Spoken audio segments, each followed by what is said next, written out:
So now we're gonna make a single line graph. So for a single line graph you need a single column data sheet. So just duplicate the base data sheet and go to edit filters and remove cost and margin, only keep sales amount. That's it. So you get your base single sheet. So base single data sheet. Yeah, and now just duplicate it. Okay, once you duplicate it in line graph, you've seen that you've got uh, the data already.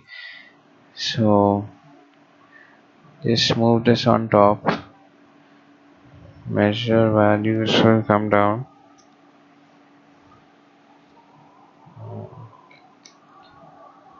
and just choose this. So we're done.